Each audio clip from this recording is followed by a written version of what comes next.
The Glinspire city hummed like a busted refrigerator full of contraband beer. It was that kind of day, where the very vacuum of space seemed to close in, a reminder that the only thing keeping you from a vacuum-induced facelift was a few inches of synthetic plating. Arcus Vance, captain and professional cynic, leaned against the grimy bar top of the Black Hole, a name about as original as the bartender's one-eyed stare.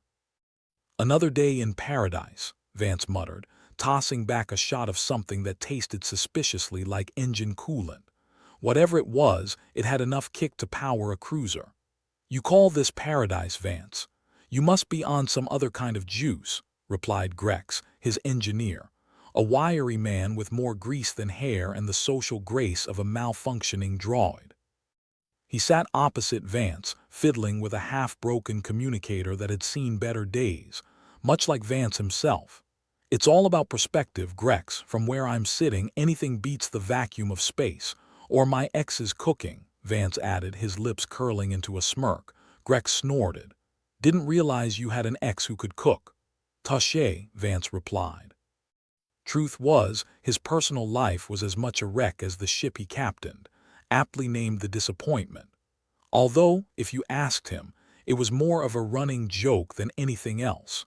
A reminder that ambition could sometimes land you a Dyson sphere-sized pile of crap.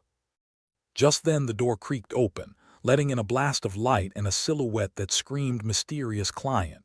She had the kind of look that said she'd watched too many spy holovids and thought the trench coat was a good idea. "Captain Vance?" she asked, her voice a melody of suspicion and desperation. Vance raised an eyebrow. "Depends. I owe you money." "I'm here to offer you a job," she replied, unfazed yet intriguing. This one had the aura of someone who didn't scare easy. Vance liked that in a person, made the betrayal more interesting later on. Grex leaned over, whispering, "Careful, boss, she might actually have something worth our time." "Wouldn't that be a novelty?" Vance muttered, gesturing for the stranger to sit. "What's the gig?" "I need you to retrieve an artifact," she said, sliding an info chip across the table. "From the alien sectors," Vance whistled low. "Alien sectors? What are we stealing? The Emperor's favorite chew toy? Something more valuable. It's a device capable of converting human humor into energy, a power source beyond anything known." Vance laughed. "So what? We're gonna joke our way to a new age of energy." "Sounds like my kind of mission. There are others interested in it," she warned, her eyes steady on his. "Not all of them have a sense of humor," Grex grinned. "Good thing we've got jokes to spare, right, boss?" Vance nodded. "True, though I wonder if they can handle my ex's punchlines." "I assure you, Captain, this is no laughing matter," she said seriously. "And yet here we are in a bar called the Black Hole, where the only thing darker than the beer is the future," Vance replied, leaning back. "All right, we'll take your job. Just know if this turns into a comedy of errors, I'm charging double." The stranger nodded, satisfied she'd secured the services of the galaxy's most irreverent mercenary crew. "You'll receive coordinates and further instructions soon." As she left, Grex rubbed his hands together. "Finally, something to do other than fix your botched landings." "You're welcome," Vance said. "Let's get back to the ship. Seems we've got an alien treasure hunt on our hands." Back aboard the Disappointment, the crew was assembled. Irma, the pilot who could fly through asteroid fields with her eyes closed, though she generally didn't recommend it. Tog, the weapons specialist whose idea of a fun time involved explosive decompression. And Leela, the communications officer who could sweet-talk a vending machine into dispensing free snacks. "An artifact that turns humor into power?" Leela asked, incredulous. "What's next? A gun that shoots apologies?" "Don't give them ideas," Tog grumbled, checking the ship's armaments. "We're low on ammo and patience." "Relax," Vance said, pulling up a holographic display of the alien sectors. "We're heading into the unknown, but hey, it's not my first bad decision." Irma twirled in her pilot's chair, her feet kicking off the console. "What's the worst that could happen? We end up as some aliens comedy special." "I'd like to see them try," Grex said. "No one gets our humor." "Yeah, that's because it's terrible," Tog retorted. Vance chuckled, feeling a rare sense of camaraderie. "All right, idiots, strap in. We've got a date with destiny. And by destiny, I mean a potential suicide mission." The disappointment rumbled to life, its engines protesting like an old man asked to get off the couch. They punched through the city's perimeter into the sprawling expanse of the Dyson sphere. It was a marvel of engineering, if you appreciated the kind of engineering that could fail spectacularly at any moment. "Look at that," Irma mused, watching the city shrink behind them.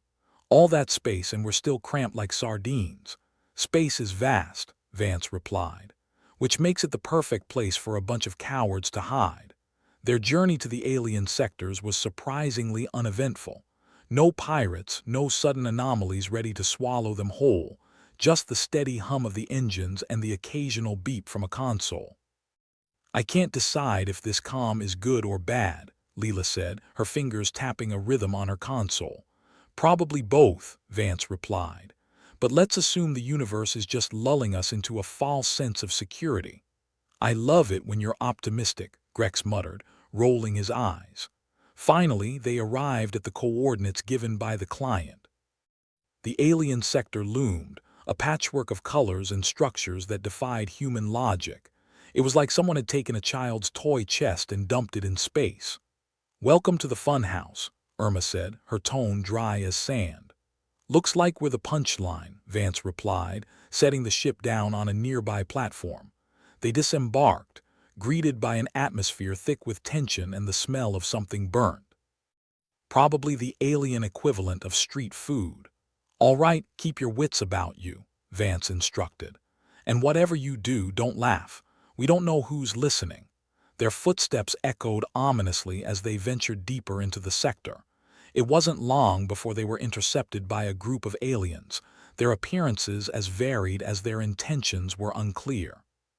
"Humans," one of them hissed, a grotesque smile stretching across its face. "We've been expecting you." "Fan club, huh?" Vance replied, ever the smartass. "Didn't know we were that popular." "The artifact," the alien insisted, pointing a spindly finger. "It's not for you." "That's where you're wrong," Vance said, crossing his arms defiantly. "See, we've got an appointment. And I'm not missing it for the world or any sector thereof." The alien chuckled, a sound like grinding metal. "You think this is a joke, isn't everything?" Vance shot back, his crew inching closer. The standoff had all the makings of a disaster, one ill-timed quip from becoming a massacre. Vance felt the weight of the moment, the impending clash, but he wasn't about to show it. "We've got a job to do," he said, raising his voice to cut through the tension. "So unless you've got a better punchline, step aside." Silence stretched, a taut string ready to snap. Then, with a nod from Vance, Grex activated a hidden device, sending a burst of light and noise designed to disorient. The aliens recoiled, and Vance seized the opportunity. "Move," he barked, leading his crew in a mad dash past their would-be captors. They sprinted through the maze-like corridors, the air filled with shouts and the distant whine of alarms. "Remind me why we took this job again," Irma yelled over the chaos. "Because we're idiots," Vance replied, dodging a low-hanging pipe. "And because we love a good story," Leela added, breathless but grinning. They burst into a chamber where the artifact rested, a nondescript device at odds with its supposed power. Vance didn't waste time questioning its appearance. He grabbed it, signaling for extraction. With the artifact in hand, they retraced their steps, ducking and weaving through resistance, their path lit by the occasional explosion. "I'm starting to think we might survive this," Tog said, covering their retreat with precision shots.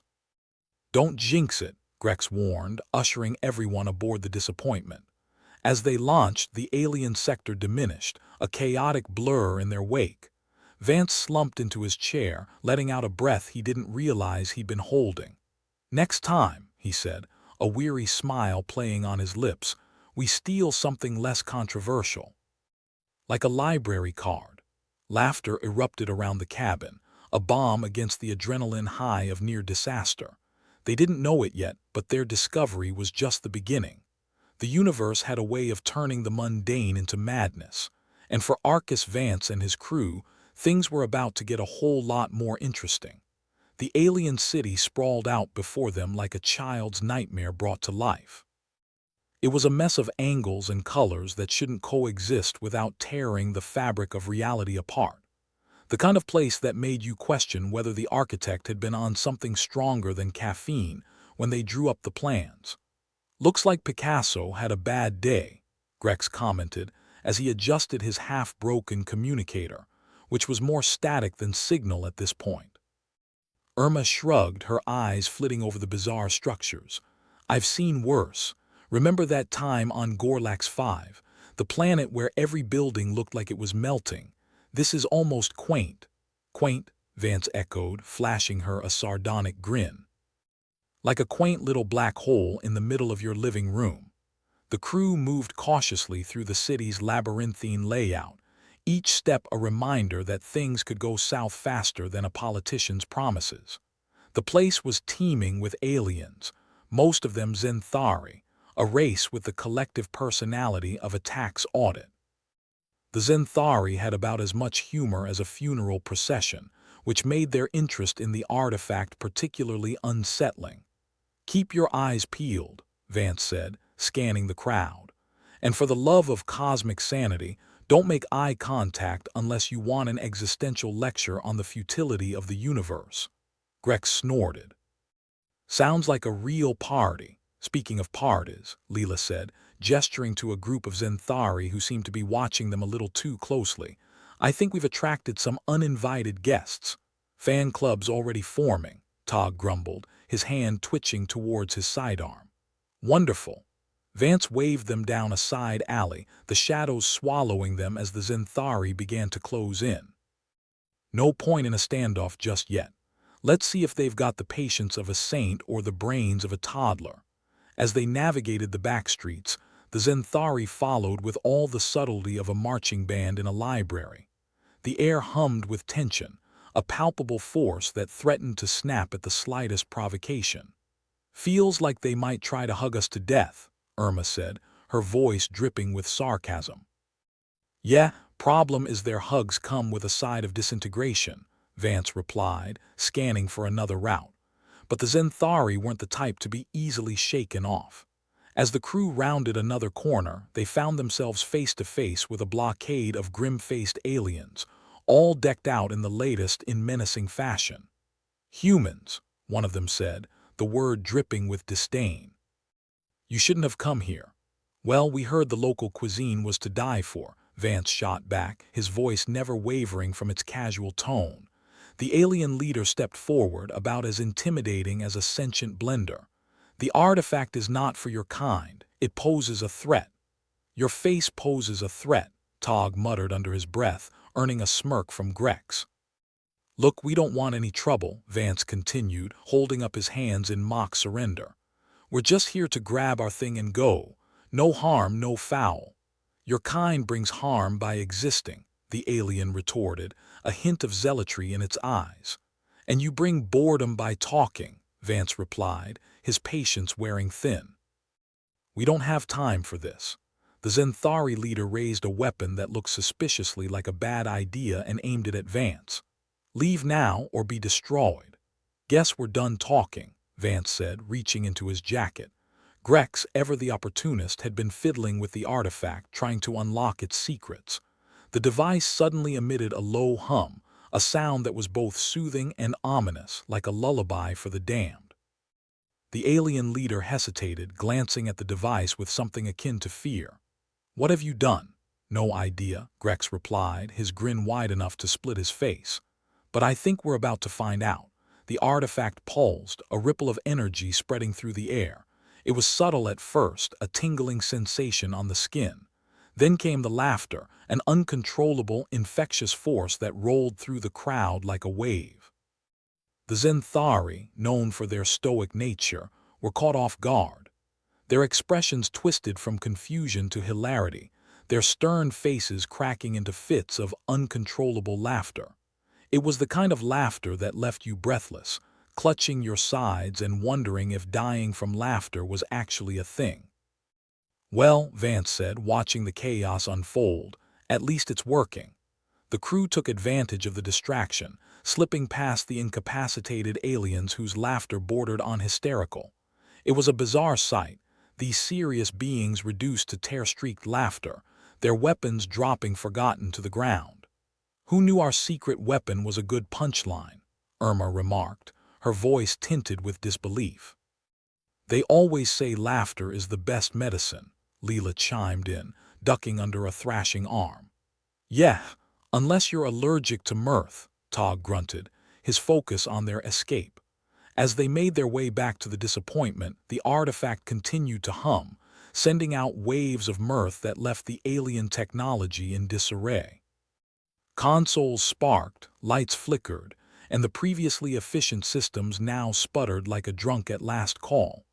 "Guess they couldn't handle a joke," Vance observed as they reached the landing platform.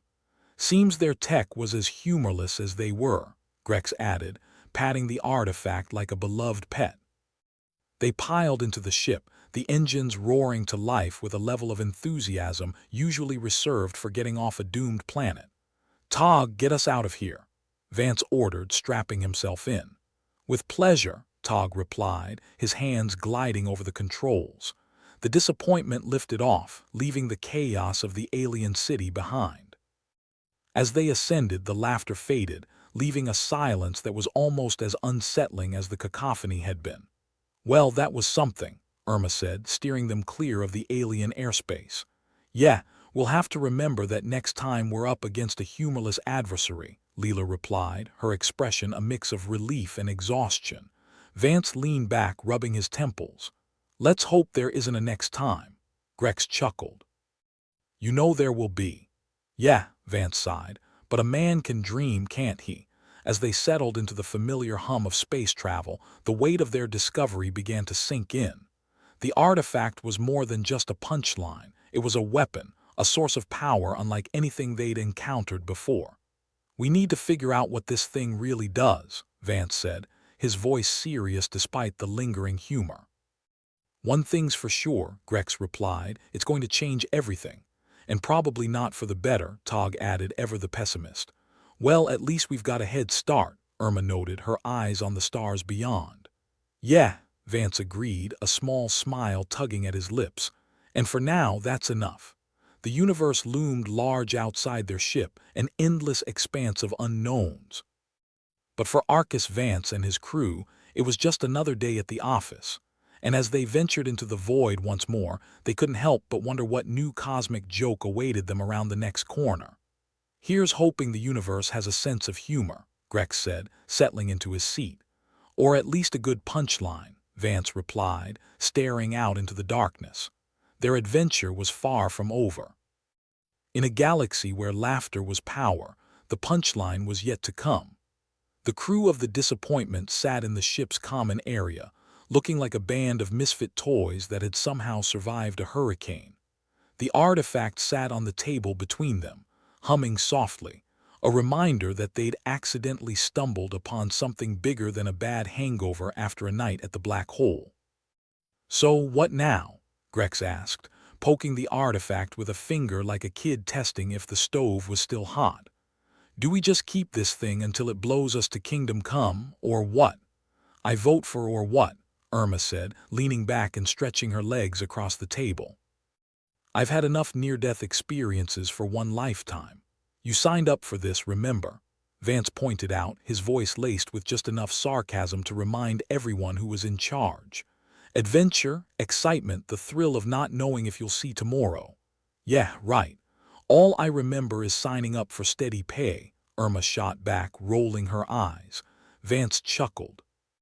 "There's no such thing as steady pay in space, sweetie, just varying levels of broke." Leela fiddled with her pistol, her eyes darting to the artifact every few seconds. "You think the Zenthari are done with us, huh?" Tog barked, a sardonic grin twisting his lips. "That's like asking if a politician's done lying." "No," Vance said, rubbing his temples like he was trying to massage out a headache. "They're not done. If anything, they're just getting started. Whatever this thing is, it's got them more riled up than a cat in a room full of rocking chairs." Grex leaned forward, his eyes gleaming with curiosity. "But did you see their faces? I've never seen a Zenthari lose their cool like that. Laughter as a weapon. Who would have thought? Maybe they lost their cool because they finally realized they don't have a sense of humor, Leela suggested, a smirk playing at her lips. Vance sighed. This isn't just about humor, Leela, it's about power. Somehow this thing taps into something primal, something universal, and that's why we're in deep space shit. Great, Irma muttered. More universe-shattering revelations. Just what I needed. Hey, look on the bright side, Grex said, trying to lighten the mood. At least we didn't blow up the planet. Yet. Yet, Tog echoed, shaking his head. Always a comforting word. The mood in the room shifted as they realized the gravity of their situation. They were in possession of a weapon that could change the balance of power in the galaxy, or at least turn a serious negotiation into an interstellar comedy show. But there was no guarantee it would work in their favor next time. Maybe they'd just get laughed at instead. So, Vance said, breaking the silence, what do we do with it? Keep it. Sell it to the highest bidder. Toss it into a black hole and hope it never finds its way back. How about we figure out what the hell it actually does first? Irma suggested. Before we make a decision that gets us all executed or, worse, recruited into some unpaid internship saving the universe. Yeah, 'cause that's what we're really missing. Some unpaid hero work, Leela snorted. Tog leaned against the wall, arms crossed. Whatever we do, it'll put a target on our backs. Bigger than that one time we accidentally insulted the elders of Gorlax 5. Hey, that wasn't an accident, Vance corrected, a mischievous glint in his eye. That was just me having a bad day. The crew shared a collective laugh, a moment of levity in the eye of the storm. But the laughter faded, leaving behind the weight of the decision they had to make. Vance stood up, pacing the room like a caged animal. This isn't just about us anymore. We can't just think about lining our pockets or having a good laugh. This thing could do more than just annoy the Zenthari. It could change everything. Grex sighed, running a hand through his hair. So we play the good guys, then. Use this thing for the greater good. Who said anything about playing the good guys? Vance countered, stopping to look each crew member in the eye. But we can't just be idiots with a toy we don't understand either. Irma leaned forward, resting her chin on her hand. So, what's the play, Captain? Vance was silent for a moment, weighing the options that rattled around his mind like loose bolts in a rusty engine. We find out more, we contact some specialists. Oh, great, Leela groaned. Please tell me we're not talking about your ex. No, Vance said, a smirk tugging at the corner of his mouth. That bridge was burned long before we ever left the stratosphere. I was thinking more along the lines of someone who owes us a favor or two.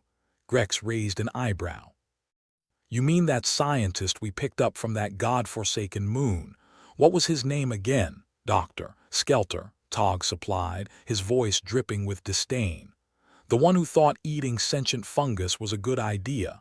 Right, that's the one, Vance confirmed. He might be a lunatic, but he's a brilliant lunatic. If anyone can tell us what this thing is, it's him. I hope he's not still into edible fungi, Irma said with a grimace.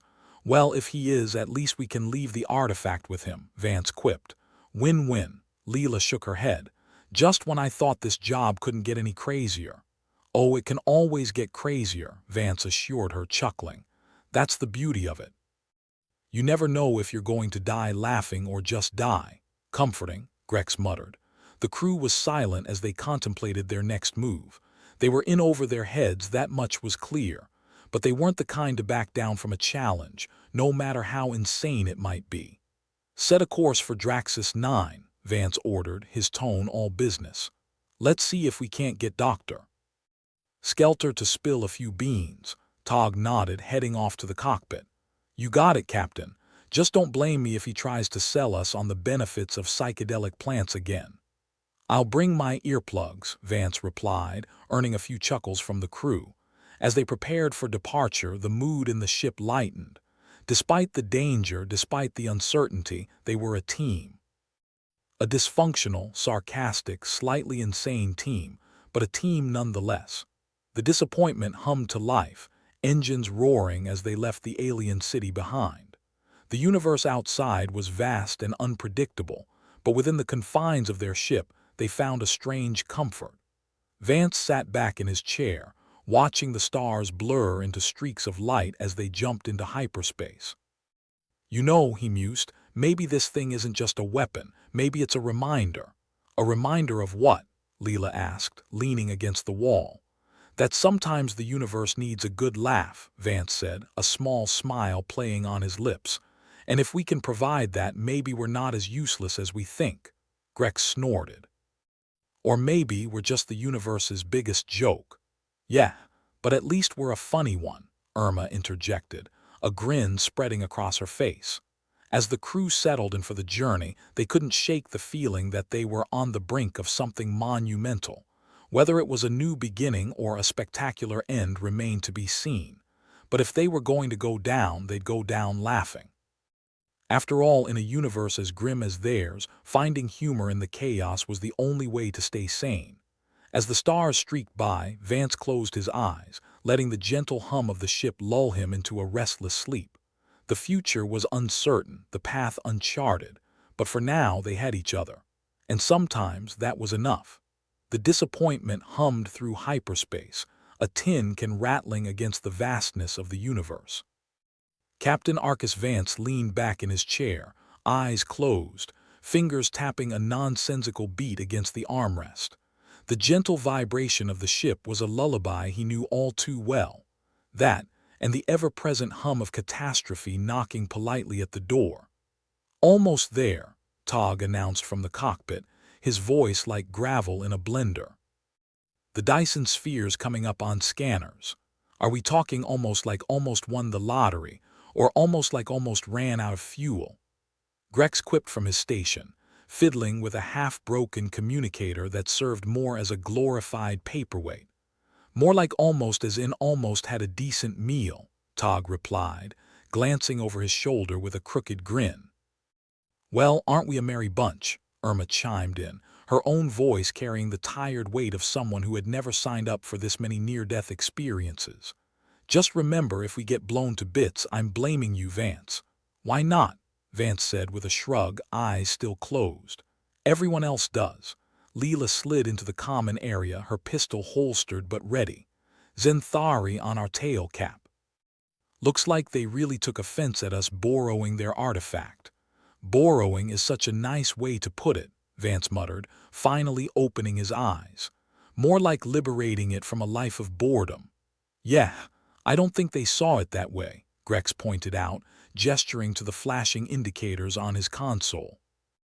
"They've got us cornered like rats in a cheese shop." "Great," Vance said, standing up and stretching like a man who had all the time in the world. "Time to see if our sense of humor is still intact." "You've got a plan, right?" Irma asked, though her tone suggested she already knew the answer. "Plan? Who needs a plan when you have wit?" Vance shot back, heading towards the exit. "Everyone to stations.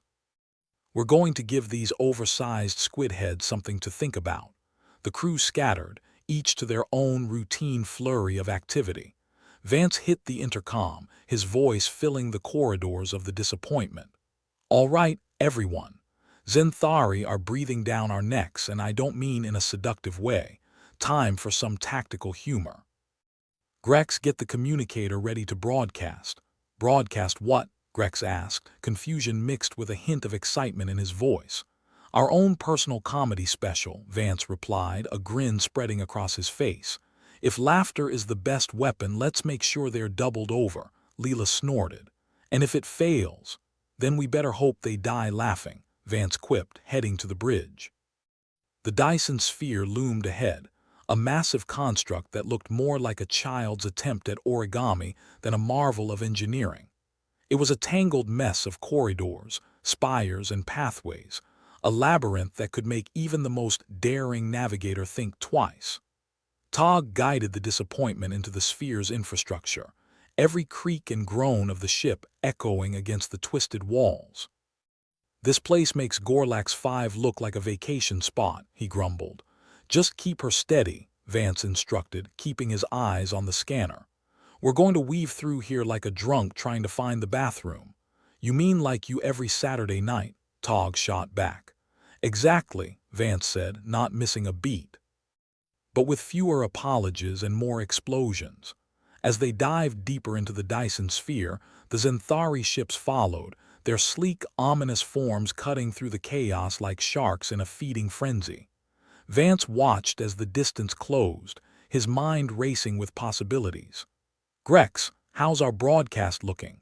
Vance asked, his voice sharp with urgency. "Ready when you are, Cap," Grex replied, fingers dancing over controls. "Just hope they've got a sense of humor."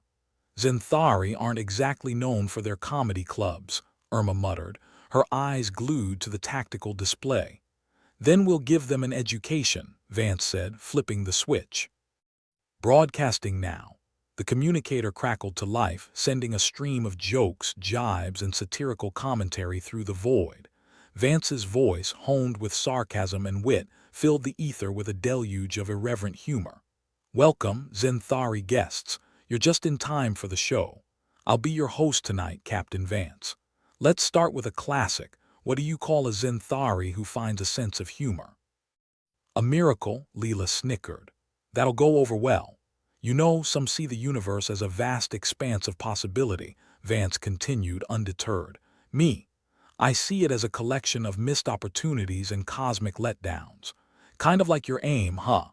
The Zenthari ships faltered, their formation breaking ever so slightly as confusion rippled through their ranks. It wasn't much, but it was enough, a chink in the armor, a moment of hesitation. Why did the Zenthari cross the galaxy? To find out who stole their humor chip, Vance quipped, his laughter echoing through the corridors. Grex leaned back, grinning. "I think it's working. They're slowing down." "Seems like they don't know what to do with a little banter," Irma observed, her eyes never leaving the display. "Keep it up," Vance said, his voice taking on a rhythm. "Time for the finale. Why don't we ever invite Zenthari to our parties? Because they always bring existential dread as a plus one." With each joke, each line delivered with a timing that bordered on madness, the Zenthari hesitated more, their ships beginning to drift apart as if the very concept of humor was anathema to them. "All right, time to make a break for it," Vance ordered, his voice snapping with authority. "Tog, take us through the narrowest section of this mess. Let's see if they can keep up." Tog nodded, hands steady on the controls. "Like threading a needle in a sandstorm," he muttered, guiding the disappointment through a series of tight turns and impossibly narrow passages. The Dyson sphere became a blur of motion, the ship darting and weaving through the labyrinthine corridors. Behind them, the Zenthari struggled to keep pace, their cohesion shattered by the unexpected assault of humor. "Vance, they're still coming," Leela warned, her fingers twitching near her pistol. "Of course they are," Vance replied, unperturbed. "Like a bad rash, they are persistent, but we've got the advantage now." "What advantage?" "We're still outnumbered," Irma pointed out. "Yeah, but we've got something they don't," Vance said, a cunning grin on his face. "What's that?" Grex asked. "An exit strategy," Vance said, pointing to the display where a narrow tunnel opened up into the void of space. "That's not an exit, that's a death wish," Irma protested, eyes wide. "Only if you're not us," Vance countered, a spark of manic confidence in his eyes. "Tog, punch it." With a roar, the disappointment surged forward, rocketing through the tunnel with reckless abandon. The Zenthari followed, their ships forced into a tighter formation than they were comfortable with. "Hold on to your lunch," Tog warned as the ship shot through the tunnel, metal screeching against the sides. "This is going to be rough." The crew braced as the disappointment careened through the passageway, debris and sparks flying in their wake. The Zenthari, caught in the bottleneck, struggled to maintain control, their ships colliding in a cacophony of metal and frustration. "Looks like they're having a bad day," Grex observed, a triumphant smirk on his face. "Well, it's about time someone else did," Irma replied, her voice tinged with relief. As the disappointment burst into open space, the Zenthari broke off, their pursuit hindered by the chaos they'd left behind. The crew watched as their enemies faded from view, the immediate danger past. "Did we just outwit the Zenthari with jokes?" Leela asked, disbelief coloring her voice.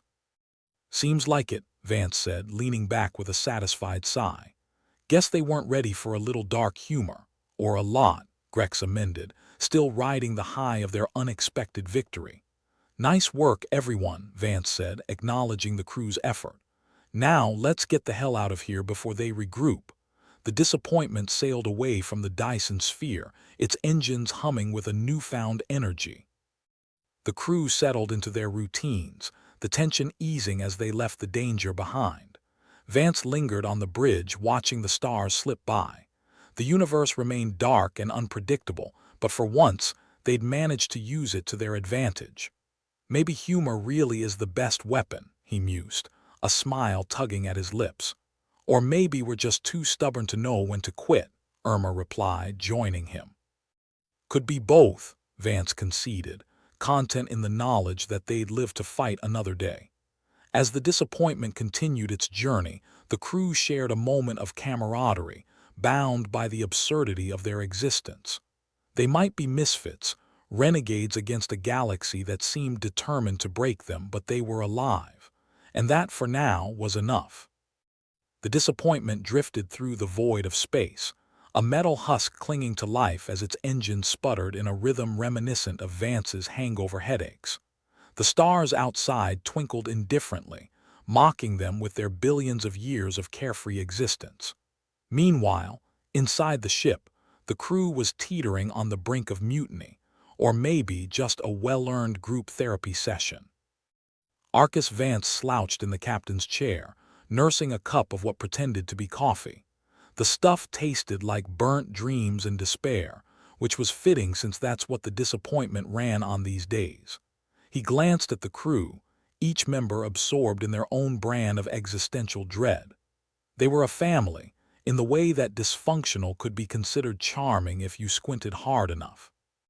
Irma, sitting at the console, looked like she'd rather be anywhere else, preferably somewhere that didn't involve dodging death on a daily basis. So, Captain, what's the big plan now? Or are we just gonna sit here like space debris waiting for someone to collect us? Vance raised an eyebrow, his wit sharpened to a serrated edge. I was thinking we'd wait until the universe collapses on itself. Cheaper than therapy. Great plan, Irma shot back, not missing a beat. Maybe next you can suggest selling our organs on the black market. Oh wait, we'd need to find buyers willing to take our genetic crapshoots. Grex leaned against the wall, fiddling with the communicator that had more static than substance. On the bright side, at least we're not dead yet. That's got to count for something, right? Yeah, like winning the booby prize in a funeral raffle, Leela interjected, her tone dripping with sarcasm as she meticulously cleaned her pistol. It was her way of pretending she had control over something. Vance chuckled, though it came out more like a cough. Let's keep the optimism to a minimum, folks. Wouldn't want the universe thinking we've gone soft. Tog, their gravelly-voiced pilot, piped up from the cockpit. I've got some bad news on the horizon. Looks like the Zenthari reinforcements are closing in. And by reinforcements, I mean enough firepower to make a neutron star blush. Fantastic, Vance sighed, his voice heavy with sarcasm. Guess they really didn't appreciate our comedy show. Grex shrugged, never one to let an impending doom ruin his mood. Everyone's a critic. The tension in the ship was palpable. The kind of sigh or air that clings to a dentist's waiting room, except instead of a root canal, they faced likely annihilation. The impending doom was a familiar companion, like a bad penny or a relative who overstayed their welcome. All right, crew, let's put our heads together, Vance announced, clapping his hands together in mock enthusiasm. We could debate the merits of surrender, but that seems too much like quitting. Irma rolled her eyes. How about we debate the merits of not getting ourselves killed? Where's the fun in that? Vance countered, a sly grin overtaking his features. We've made it this far on sheer dumb luck and questionable choices.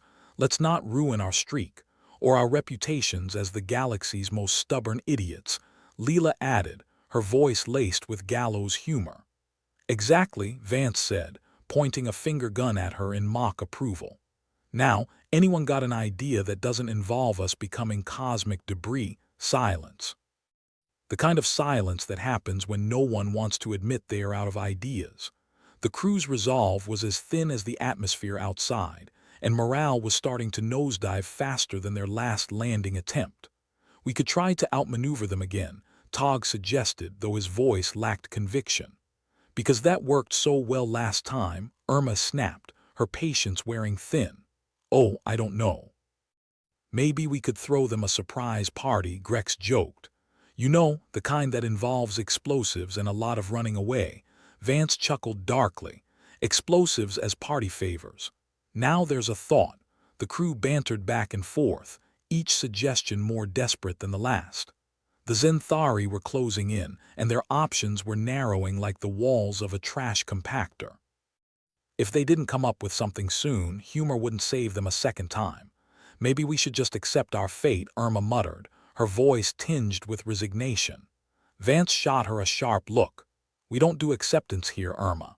We do screw you, universe, and keep running. But even you have to admit, Captain, there's only so much running we can do, Leela said, her tone sobering. Her eyes met his, and for a moment Vance saw the reality they all faced, a brick wall coming at them at light speed. Yeah, well, if we're going to crash and burn, might as well go out with a bang, Vance replied, his bravado almost convincing. Almost, or a whimper, Grex suggested. I've got a fiver on whimper. The crew devolved into a resigned sort of laughter, the kind that bubbles up when you're standing on the precipice, and the ground seems a little too eager to meet you. All right, we need something radical, Vance declared, standing up with renewed energy. Something so insane that it just might work, or kill us all in the process. But hey, what's life without a little risk safer? Irma offered, but the look Vance gave her said he wasn't interested in safe. Not now. Grex, how's that communicator?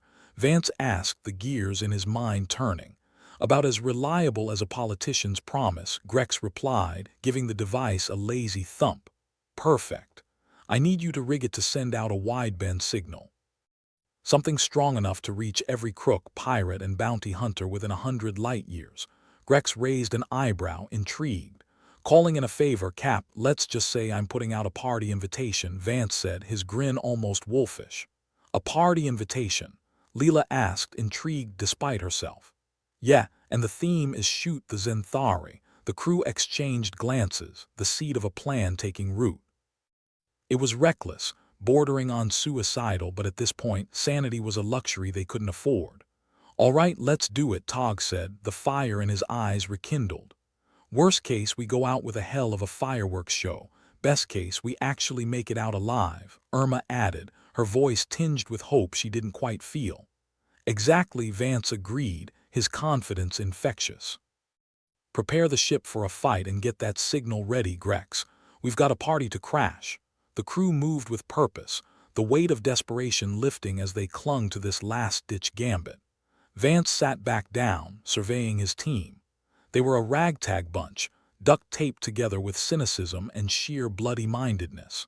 But they were his ragtag bunch, and he'd be damned if he'd let the universe break them without one hell of a brawl. As Grex worked, he muttered to himself, "Here's hoping the galaxy's full of folks who hate the Zenthari as much as we do." Vance chuckled. Hate's a powerful motivator. If anyone out there's got a grudge to settle, we're about to give them a golden opportunity. Leela loaded her pistol, her focus sharpening. And if not, then we go down swinging, Vance replied, his voice steady, but not quietly. Never quietly. With the ship systems primed and the signal ready to broadcast, the disappointment hurtled forward, barreling toward their fate with reckless abandon. The universe was waiting, vast and unforgiving, but so was their resolve. Whether they'd end up heroes or martyrs was anyone's guess, but one thing was certain. They'd give the Zenthari a hell of a show. Signals ready, Grex announced, his finger poised over the button. All right, everyone, Vance said, his voice filling the ship. Let's light this candle. Grex hit the button and the communicator came to life, sending their desperate plea across the stars. Attention all ships, this is Captain Vance of the Disappointment. We're in a bit of a bind and could use some help taking down a few Zenthari. Anyone interested in a good fight and a few spoils, join the party. The message echoed into the void and the crew held their breath, waiting for a response, or the end, whichever came first. "Think anyone will show up?" Tog asked, his voice betraying a hint of doubt. "Hope so," Vance replied, his eyes fixed on the viewport. "Otherwise, this is going to be one hell of a lonely party." As the Zenthari ships loomed closer, they prepared themselves for the fight of their lives, each member of the crew steeling themselves for whatever came next. And amidst the tension, Vance couldn't help but laugh. It was all so absurd, this cosmic dance of destruction and survival. But that was life in the universe, an endless series of impossible choices. And here they were, making yet another one. "Let's see if we can't turn this mess into a masterpiece," Vance said, his voice carrying a hint of defiance. Because even in the darkest moments, there was still a glimmer of hope. The kind that came from knowing you had nothing left to lose and everything to gain. Vance paced around the cramped bridge of the disappointment, his mind working like a malfunctioning coffee machine, slow and prone to sputtering. The Zenthari were closing in, and their last-ditch party plan was more wishful thinking than strategy. "Think anyone's listening, Cap?" Tog asked, his gravelly voice like gravel underfoot. "Doubt it." "We're probably broadcasting to an audience of zero," Vance replied, scratching at the stubble on his chin. He looked toward Grex, who was still fiddling with the communicator like it was a Rubik's Cube. "How's it looking, Grex?" "About as promising as a politician's love life," Grex said, giving the device another frustrated thump. The communicator crackled with static, as if laughing at their predicament. Leela rolled her eyes, still cleaning her pistol with the fervor of a zealot. "Maybe we should offer free drinks. That might attract a crowd. Or promise them all the Zenthari loot they can carry," Irma added from her spot at the console, her tone dry enough to dehydrate a cactus. Vance opened his mouth to retort, but then his eyes fell on the artifact, just sitting there, humming softly like a strange pet purring in sleep. It was something weirdly comforting about it, like it didn't give a damn how screwed they were. And maybe, just maybe, it held an answer they hadn't considered. "Hold on a sec," Vance muttered to himself. An idea began to form, one so ridiculous it might have been a hallucination caused by oxygen deprivation. "Oh, I know that look," Leela said, her eyes narrowing. "You're about to suggest something insane, aren't you?" "Insane's worked for us before," Vance replied with a shrug. "Except this time we're going to try something different." "Ever heard of humor, folks? Yeah, it's that thing you keep failing at during poker night," Grex snorted. "Touché." Vance grinned, trying to ignore the sting of truth. "But hear me out. What if we can amplify this artifact's effects by channeling something uniquely human?" Our humor, Irma raised an eyebrow. "You want to weaponize jokes, more like a comedy show with cosmic consequences," Vance explained, his excitement growing. "The Zenthari thrive on order and fear. What if we disrupt that with a little chaos?" "Chaos I can do," Grex said, perking up. Tog looked skeptical. "So what? We tell jokes and hope they laugh themselves to death." "Not exactly," Vance said, his hands gesturing wildly as he spoke. "We hijack their propaganda broadcast and turn it into a comedy ire. If we can get them to break ranks, even momentarily, we'll have a chance to escape." Leela put down her pistol for the first time in hours. "You're serious, aren't you?" "Deadly serious," Vance replied. "So, let's get working on some material. We need something that'll hit the Zenthari right where it hurts, their overblown egos. Right, because interstellar beings from a militant race love nothing more than slapstick," Irma quipped, but she was already pulling up old files of broadcast frequencies. "Trust me, if there's one thing the universe needs right now, it's a laugh," Vance said. "Hope you're right," Captain Tog said. "Because if you're wrong, we'll be the universe's biggest joke." It took some doing, but with the help of the crew, they managed to patch into the Zenthari's frequency, their signal piggybacking on a stream of propaganda about order and duty. Vance grabbed the microphone, feeling the weight of it like a noose around his neck. "All right, showtime. Let's give these Zenthari something to remember us by," Vance said, and with a deep breath he started. "Attention, Zenthari fleet. This is Captain Vance of the Disappointment, your friendly neighborhood thorn in the side. The rest of the crew gathered around, each pitching in their own brand of gallows humor.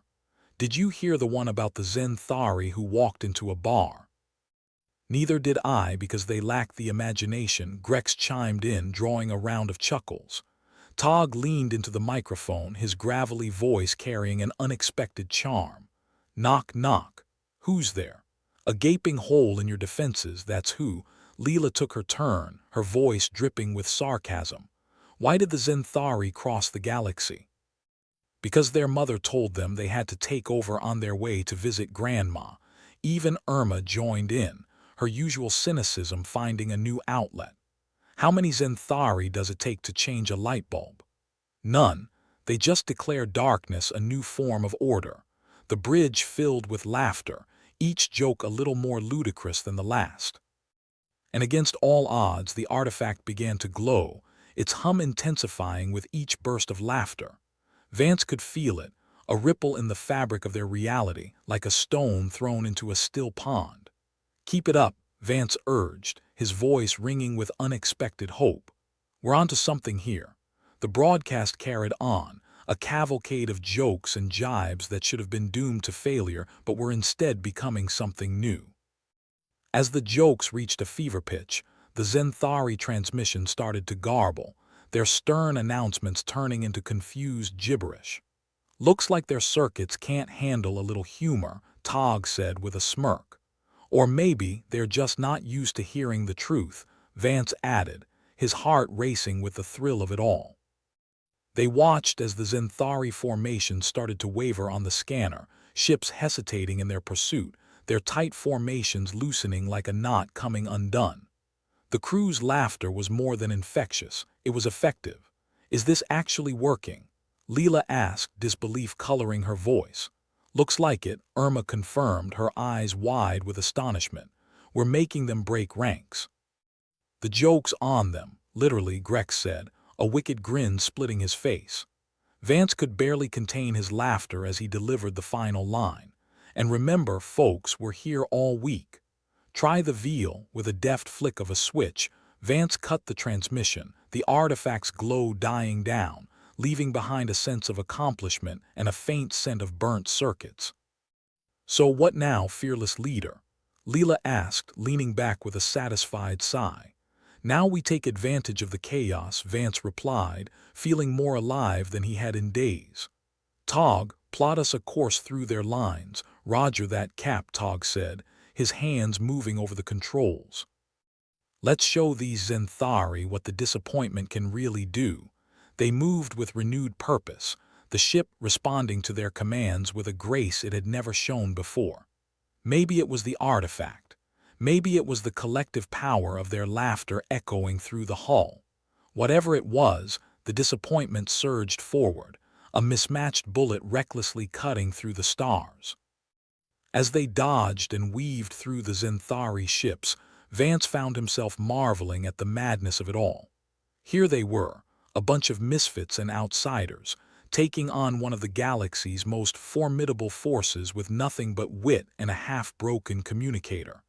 And yet, they were doing it. Against all odds, they were pulling it off. Grex, any word from our potential party guests? Vance asked, snapping back to the task at hand. There was a pause as Grex checked the communicator. Not yet, but I'm holding out hope.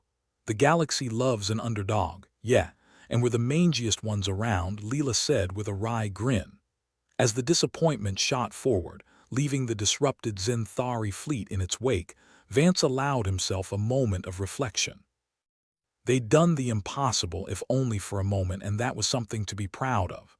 All right, crew, Vance said, his voice still holding that edge of disbelief. Let's get clear of these bastards and regroup. We've got a story to tell, and I want to make sure we're around to tell it. Tog nodded, his face set in determination. Plotted a course to the nearest safety hole, Cap. We'll be out of their range in 3 minutes. Good, Vance replied, settling back into his seat with a sigh.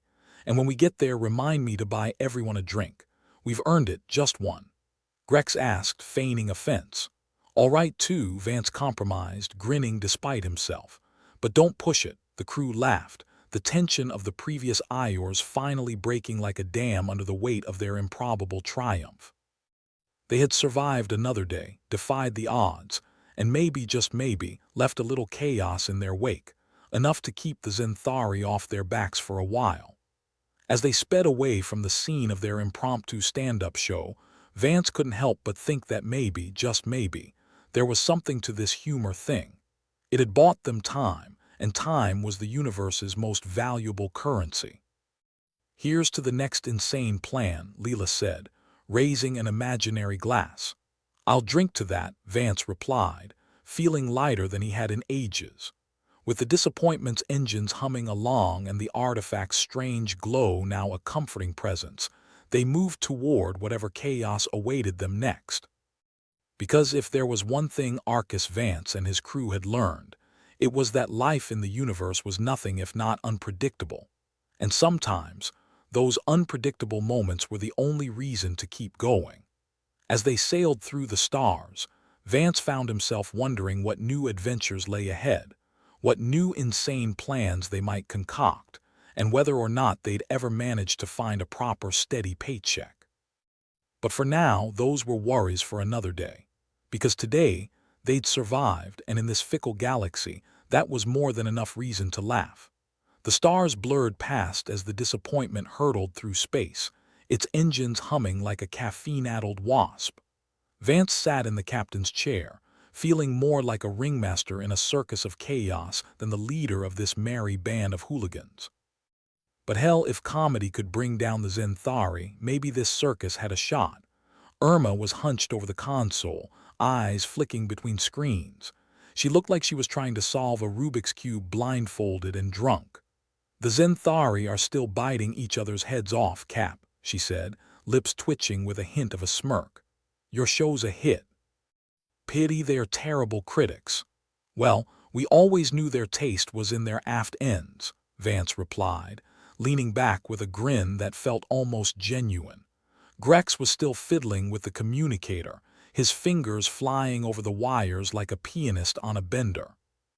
"If they could just get a sense of humor, they'd realize the only thing truly threatening about us is our hygiene."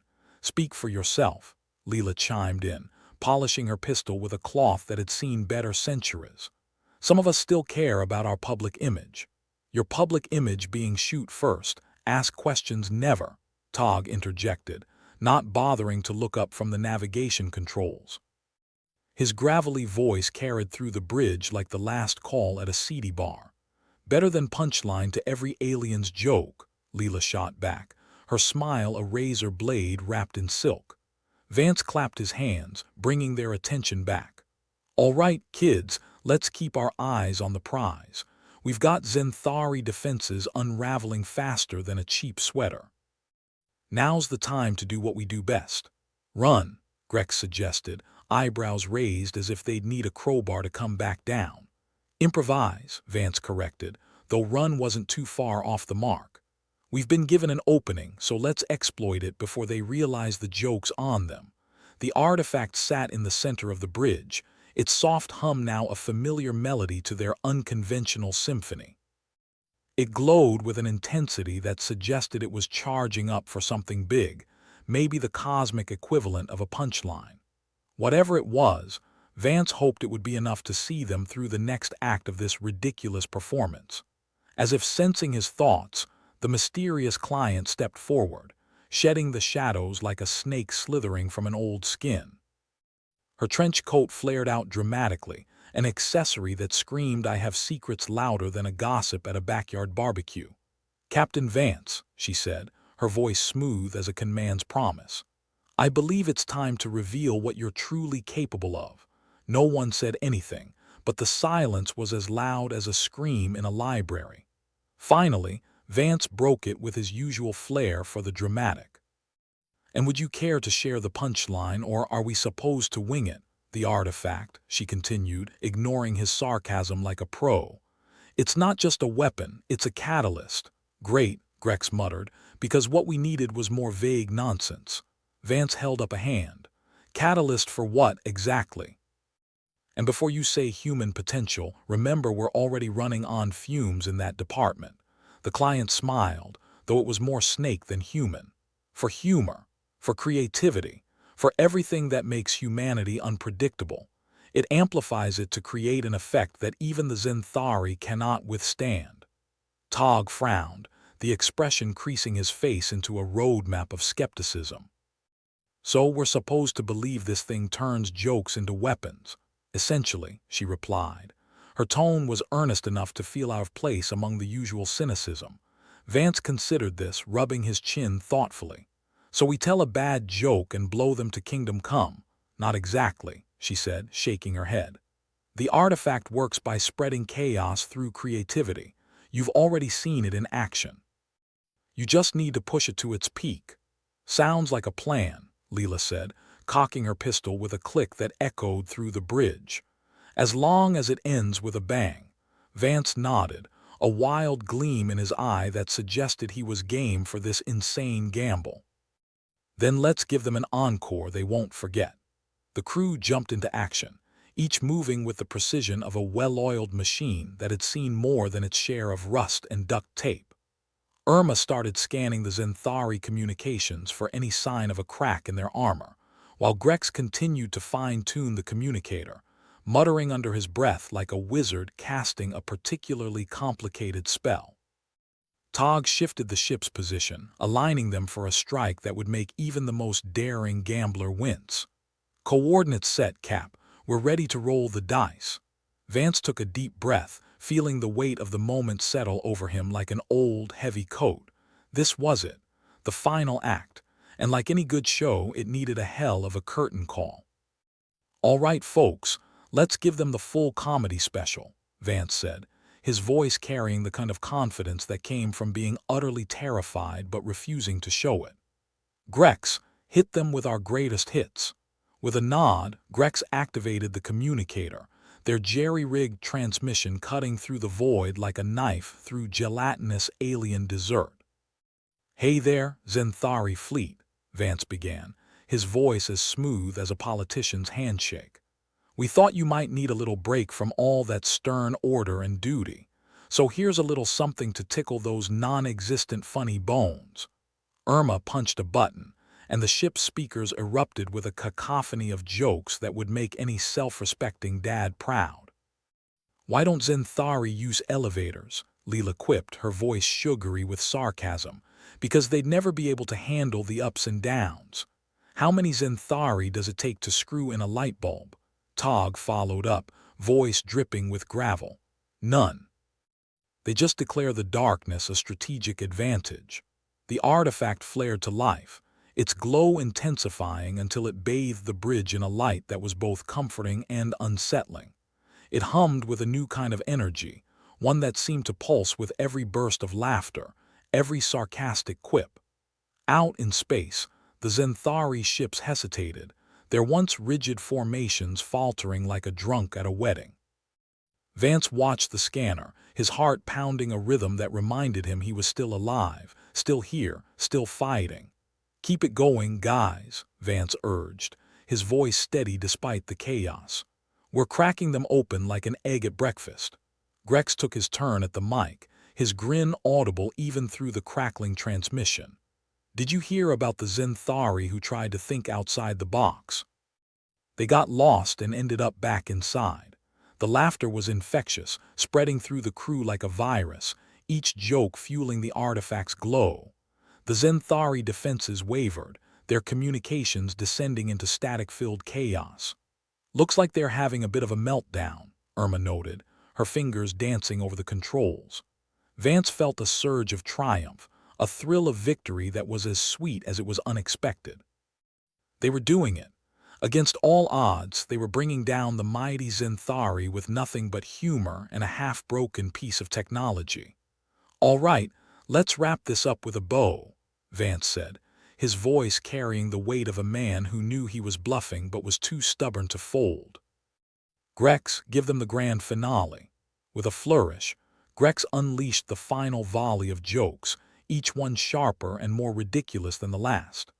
The artifact blazed with a light that seemed to cut through the very fabric of space, a beacon of chaos in a universe that desperately needed it. The Zenthari ships began to scatter, their formations disintegrating under the onslaught of laughter. It was a beautiful sight, a symphony of madness that defied logic and reason. "Time to make our exit," Tog announced, plotting a course through the remains of the Zenthari defenses. "We've got a clear path, Cap." "Then let's not overstay our welcome," Vance replied, feeling the adrenaline coursing through him like a drug. "We've given them enough to chew on for a while." The disappointment surged forward, slipping through the chaos like a shadow. They left the Zenthari fleet behind, a broken, disorganized mess that would take time to recover. Time that the crew of the Disappointment could use to regroup, to plan their next move. As they sped away, the mysterious client stepped forward, her eyes glinting with something that might have been admiration. "You've done well, Captain Vance. Humanity has more potential than I ever imagined." Vance shrugged, his usual irreverent grin back in place. "We might be a mess, but we're a resourceful mess, and we've still got a few tricks up our sleeves." The client nodded, her demeanor shifting from enigmatic to something softer, more human. "I believe there's much more you can accomplish. Consider me a friend, Captain. The galaxy could do with more like you." Vance raised an eyebrow, skepticism warring with curiosity. "I'll hold you to that, but first, drinks are on me. We've earned it." The crew cheered, the tension finally giving way to relief and celebration. They had survived, outwitted the odds, and lived to tell the tale. It wasn't perfection, but it was more than enough. As the Disappointment sailed into the unknown, Vance allowed himself a moment of reflection. They were a long way from safety, from any kind of certainty. But for now, they had each other, their humor, and a galaxy's worth of possibilities ahead. And in a universe like this, that was more than enough reason to keep laughing.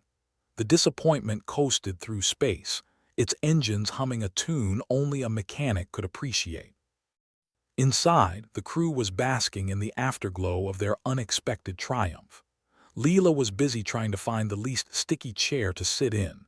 Tog was nursing a drink that smelled like an alien footbath, and Vance was doing his best to look like someone who had planned this all along. Vance flicked a switch on the console, casting the bridge in a dim, cozy light reminiscent of a dive bar at 2 in the morning, a fitting backdrop for their motley crew of misfits. "So, what's next?" he asked, more to fill the silence than anything else. "Retirement," Grex said from behind the communicator, which now sat silent and smug, like a magician who had just pulled off the trick of the century. "Or maybe a long bath in disinfectant." Irma was leaned over her console, her sharp eyes scanning reports of the Zenthari ships in disarray. "Looks like the Zenthari are still trying to figure out what hit him. We're becoming the stuff of legend, folks. Us and our big, dumb jokes." "Always wanted to be infamous," Leela commented, finally giving up on finding an immaculate perch and opting to stand. "You know, for something other than tax evasion." The mysterious client leaned against the wall, her trench coat still managing to look dramatic even in gravity. "Your success will ripple through the galaxy. The Dyson sphere is abuzz with tales of human cunning and resilience." Vance chuckled, folding his arms. "I bet the Zenthari are already rebranding us as some kind of cosmic jesters. The ones who brought down the mighty with knock-knock jokes," Tog grunted, swirling his drink. "We should give ourselves a fancy title then, the Gesticators of Space," Irma snorted. "That sounds like a bad cover band." "Hey, Grex," Vance called out, "think you can get the communicator to play something celebratory? Maybe the sound of 1,000 Zenthari groans." Grex shrugged, pushing a few buttons. "Sorry, Cap. It's taken a vow of silence after its performance. Diva mode engaged." Vance grinned. "Figures. It was always a temperamental piece of junk." He looked around, taking in his crew, their quirks, their bickering, their undying loyalty despite the odds. They'd done the impossible, laughed in the face of danger, and lived to tell the tale. In the grim reality of space, humor had been their lifeline, their secret weapon. "You know," Vance said, scratching his chin, "when we first picked up that artifact, I thought it was just a paperweight with delusions of grandeur." Grex looked up from his tinkering, a smirk playing on his lips. Now it's a paperweight with delusions of godhood. An upgrade, Tog deadpanned. Just what we needed.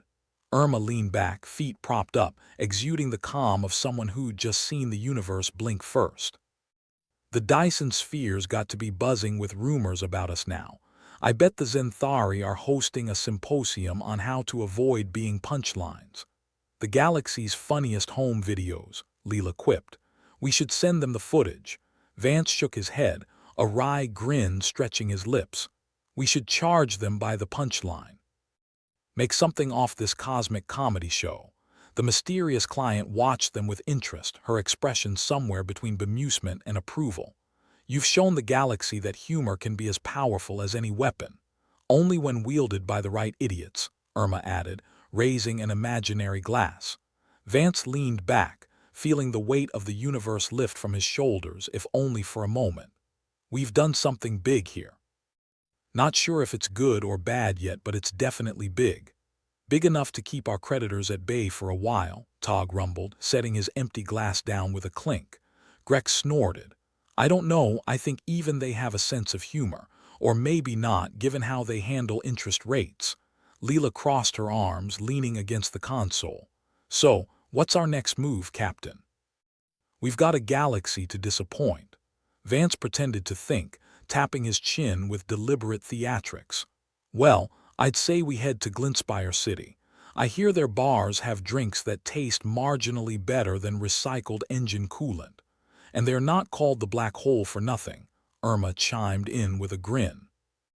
Might be the only place in the universe where we can drink in peace. Vance nodded, satisfied with the plan that was rapidly forming in his head. All right, set a course for Glintspire.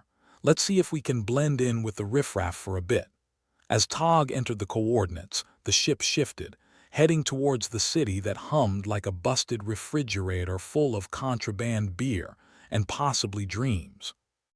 It was the perfect place for a crew like theirs to regroup, to celebrate, and to plot their next improbable feat. Vance glanced at the mysterious client, who was still watching them with an unreadable expression. So, any plans now that you're done with us? Or are you sticking around to see what other mischief we can get into? She smiled, that enigmatic smile that suggested she knew more than she let on. I have other matters to attend to, but I'll be watching your progress with interest. You've proven that humanity is full of surprises. Vance saluted with mock seriousness. We'll keep the galaxy guessing then. It's what we do best. With a nod, she turned to leave, her trench coat flaring dramatically as she headed towards the exit. Until next time, Captain Vance. May your path be as unpredictable as a Zenthari on a unicycle. As the door closed behind her, Vance sighed, looking around at his crew, his friends, his family of choice. They'd been through hell and back, and somehow they were still laughing, still fighting, still dreaming of the impossible. All right, folks, he said, clapping his hands together. Let's go see how much trouble we can get into in Glintspire. Drinks are on me, and there's a galaxy's worth of stories to share. The crew cheered, the ship's engines roaring to life as they hurtled toward their next adventure. Together, they'd face the darkness, and for now they'd come out on top. As the disappointment sailed into the unknown once more, Arcus Vance allowed himself a moment of reflection. The mission was complete, but the journey was far from over. They were legends now, the kind that whispered through the corridors of power, igniting fear and admiration in equal measure. The Dyson sphere would buzz with rumors of human resilience and ingenuity, stories of ragtag crews who defied the odds with little more than wit and willpower. To some, they were saviors, to others, a cautionary tale. But to Vance and his crew, they were simply survivors, improvisers in a galaxy that never played fair. Here's to the next act, Vance murmured to himself, a wry smile tugging at his lips. For in a universe where the only certainty was chaos, they'd found their groove, and they had every intention of keeping it. The stars stretched out before them, infinite and unknowable, filled with opportunities and dangers alike. It was a grim, uncaring world out there, but they had laughter on their side, and sometimes that was enough to light the way. As the disappointment plunged ahead, its crew ready to face whatever came next, They knew one thing for sure: the galaxy would never be the same again, and neither would they.